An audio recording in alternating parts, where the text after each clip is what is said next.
Welcome to HDTV. You're now rocking with your boy.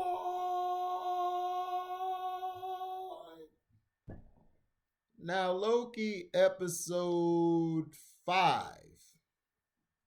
Because next week, I believe, is going to be the season finale. This episode was good. I was impressed. Back-to-back episodes, 4 and now 5. Now, it starts from the beginning where, remember, Loki was pruned, or what they call it, pruned, or whatever they call it like that. And the girl Loki, basically, which is Sophie, or Sylvie, excuse me, Sylvie. I don't know why I keep calling her Sophie. But Sylvie, she basically, she was like, okay, she basically got the Miss Minutes to talk, because Miss Minutes basically was trying to buy some time and let her know that there's another place and everything, but she was trying to buy some time, because she basically made her trust her again and bought some time for her troops to move in. And Loki, we see, wakes up in the next world that he's in. So he wakes up and everything, and he's met by the 4 Lokis: the alligator, the boy, the black man, and then the other Loki who's like yellow. He's the old Loki. Now, there's this monster that's basically in the sky. So this monster that's in the sky basically is devouring everything that comes there. It's basically a garbage disposal, for example. So if you fall from the world, or you fall from the, what do you call it? Oh man, my brain is not working right now. Hold on, guys. I apologize. I just watched this episode. I watched it twice because it was that good.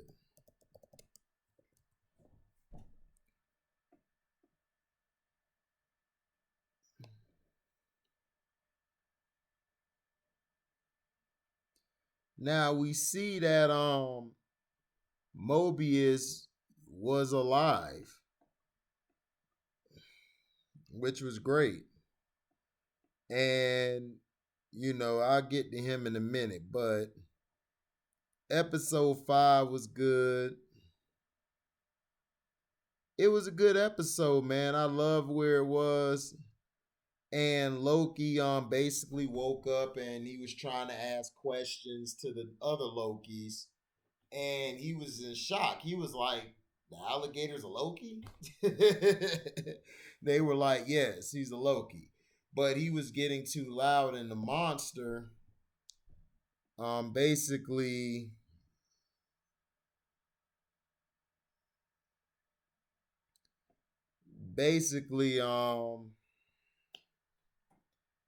Loki basically the boy Loki, who's really the king of all of them, was letting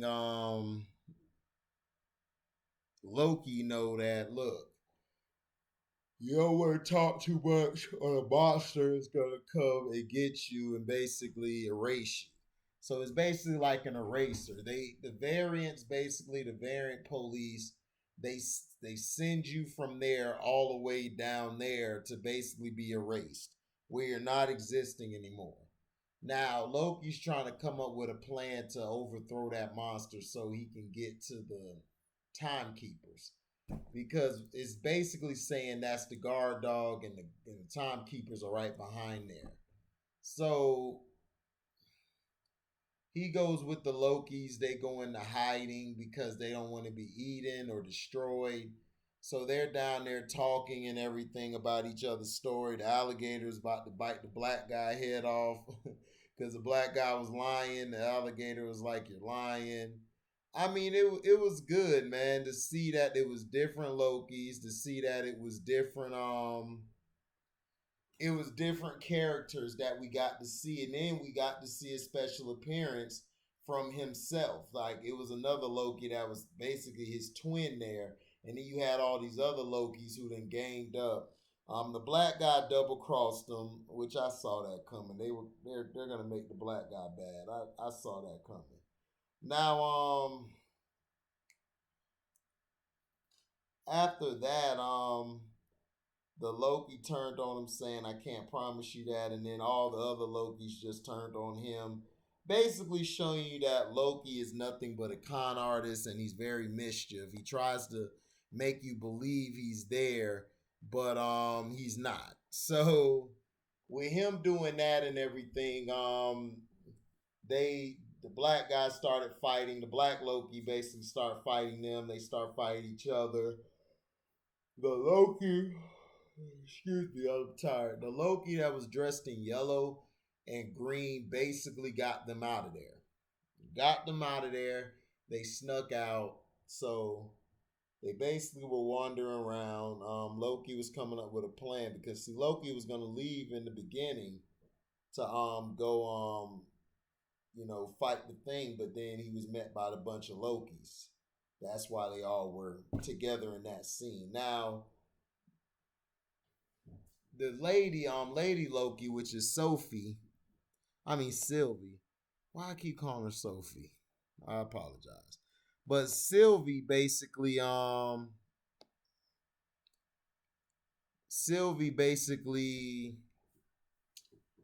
is is basically trying to figure out how to get there and how to get to the timekeepers. So she figures that there's a void. The void basically can get you to past the void is still writing its future. So anything could go there. And it really wouldn't mess anything up because it has yet to be written, which was a great theory. So they were trying to figure out how to get there. The Miss Minutes and the little internet thing, the one little internet thing basically was buying time while the soldiers come. Sylvie got double crossed. So she ended up pointing the thing at herself and going to the void where Loki's at. So when she wakes up, she's basically getting out of the bus, and then the monster basically was about to eat her up. The monster was about to devour her. So then she basically let me make this okay. So she basically runs and she's running for her life, about to be eaten. But she does an enchantment where she touches the thing and she sees that there's another world beyond where it's at, beyond its smoke and cloud. And she saw it. So that's when she devised her plan as she went on. Mobius survives. He pulls up in the car, telling her to get in. She gets in. They drive off, and they're about to keep driving until she says that she's seen it. When she touched it, she's seen it was another world. She's seen where the timekeepers were at. So she basically devised a plan in her head. If she can touch it again, then she'll be able to get to the next round. So that was very smart. Loki with the other three Lokis. And I messed up on this part. The alligator bit the Loki hand off. That was classic. You know, the alligator was about to fight everybody. He about to fight the black guy. Black guy about to rip him apart, and they basically broke him up. But fast forward back, I went backwards. I apologize. So basically, Loki tries to ask the other Lokis to go into battle with them. They basically give him no. They will lead him to the place where it's at, and then that's it. They're done. So that's when Sylvie and Mobius pull up, and you can see that the love connection that they're painting out between the male Loki and the female Loki. And then they have a scene where they're sitting down next to each other, flirting with one another, basically spilling each other's feelings. And Sylvie just wants to know if he's gonna be there or is he gonna double cross her? Because that's what Lokis are built like. Lokis are mischief. They want to double cross you. They want to make you feel like you're comfortable, you're friends. And Loki just told her straight up, like I've everyone that's loved me or I loved, I double crossed my brother, my dad, my mom, everybody. So when that happened, he basically gave his heart to her. I'm glad they didn't kiss and anything. That was smart by by Disney. That was very smart. Like not to have them kiss. Like I because to me it would have been awkward, and to me they didn't need to kiss in that moment. They just needed to tell one another to assure trust because when you deal with Loki's, trust is the number one thing that is a weakness that they will exploit. They want to exploit it. They get a rise out of trusting you, of you trusting them. So then they could just screw you at the end of the day. Now, now, so basically with that happening, um, they basically made a pact with each other. She still had the little tablet thing that Miss Minutes had. Remember, if you watch this, she took it from her.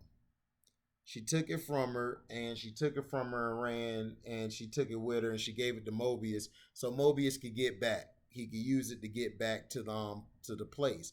So she basically asked, Mobius what he's finna do. Mobius says, "I'm finna burn it to the ground," which sounds about right. That sounds like Mobius. Um, him and Loki gave each other last hug. They were brothers. And he did a Owen Wilson. Like Owen Wilson, I swear, acts the same in every goddamn movie or any show. So basically he told Sylvie, "Hey, you're my favorite one." Like being condescending, and she just rolled her eyes and stuff. So he told her that he'll say hi to Miss Minutes for her, and she was like, "Go ahead." So let me see. So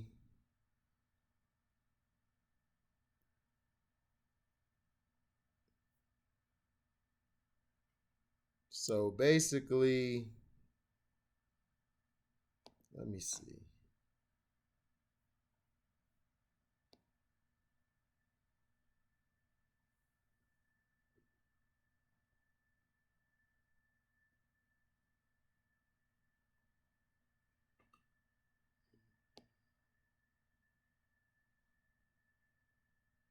Yeah, the TVA basically explains it.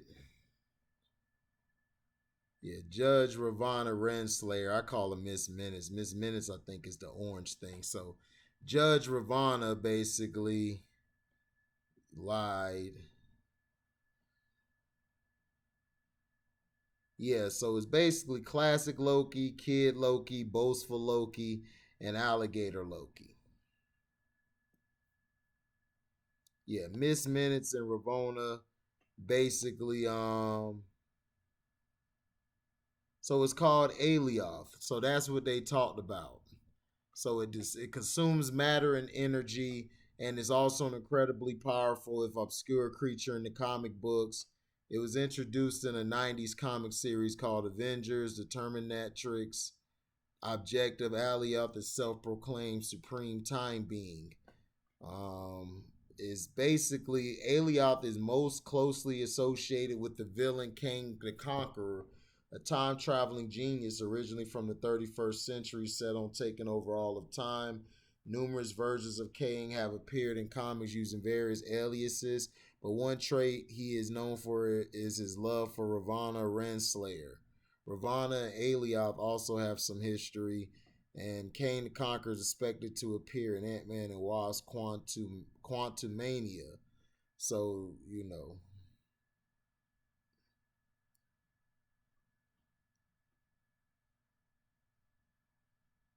yeah. That was funny. There was a brief glimpse of Frog Thor in a jar trying to hop towards his hammer Mjolnir. Is referencing to Thor number 365 when Loki turned his brother into a frog. So that's the Easter egg for you. The episode finally saw President Loki make his appearance, a character teased even in the trailers leading up to the 2016 election. Marvel released a 4-issue comic book series called Vote Loki about his campaign to become president. Even the episode's title, Journey into Mysteries, an Easter egg. Modern day Loki first comic book appearance was in 1962, Journey and Mystery number 85. So basically, yeah. So he tried to die. So basically, Mobius is gone. The other three Lokis, which is the alligator, classic Loki, and kid Loki, basically walk off. So when they walk off and everything, you have Alioth right there. They're going to attack them, which was Loki and Sylvie. But at first, what happened is a ship came from somewhere, was dropped off there, and they tried to battle Alioth. Alioth just destroyed them in an instance, and then Loki basically was like, I think we need to rethink this plan. I'm like, you think?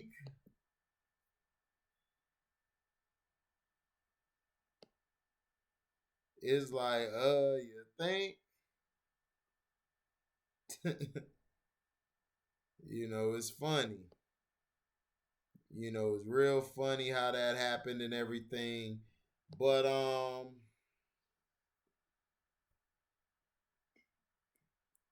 mean that's how it is. So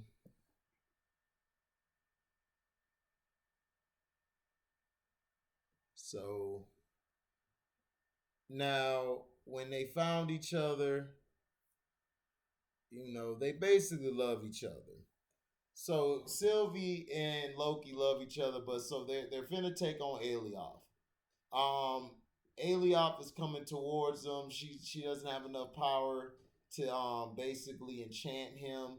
So Loki tries to run away and have a diversion, but the Alioth still is going towards Sylvie, and that's when classic Loki sacrificed himself for them to basically both use enchantment. She held his hand, he used enchantment, and she was asking like, is he that powerful? She like what is he doing? And then he said that he's realizing how powerful he is, and we've seen a glimpse of Loki, that Loki's very powerful. Loki, classic Loki, created a fake city to draw um Alioth over there, because Alioth is like a predator. They always go after the big fish, then they go for the little fish.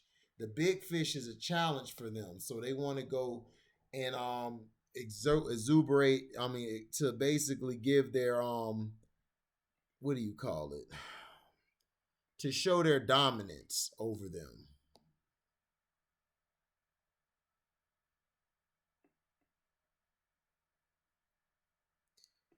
So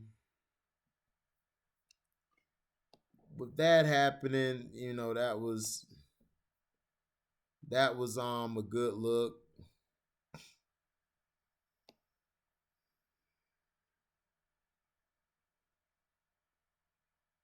So it's so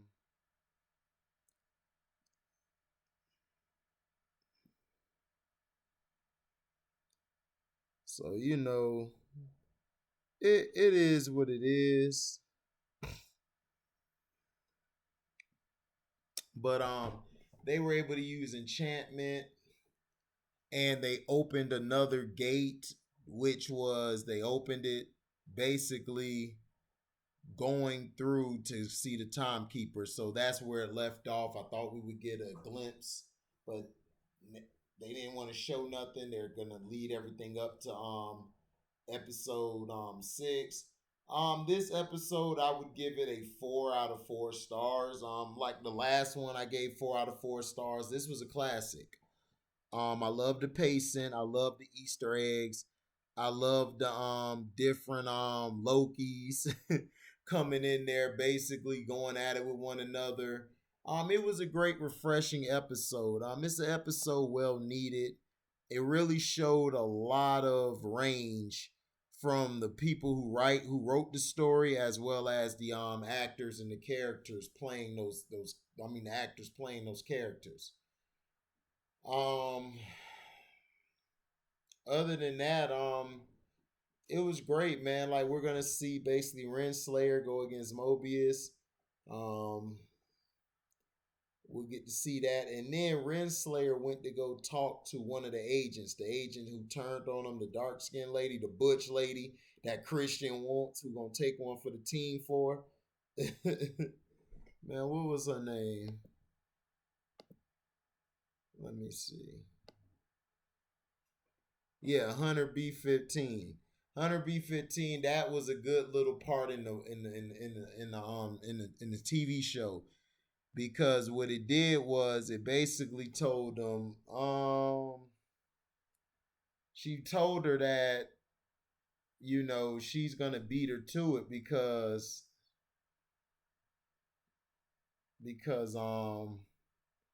she needs it while she just wants it. So that was a good little saying there. That was pretty good. So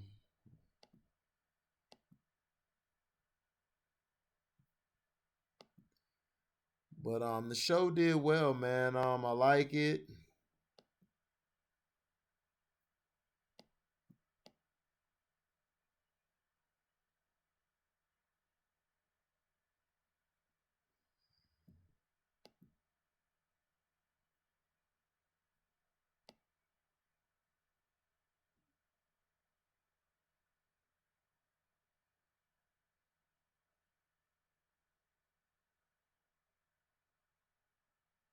So,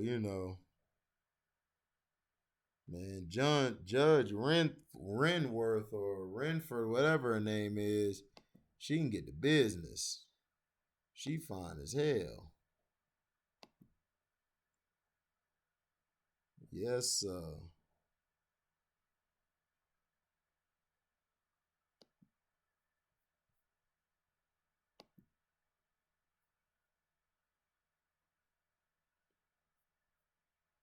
Mm-mm-mm.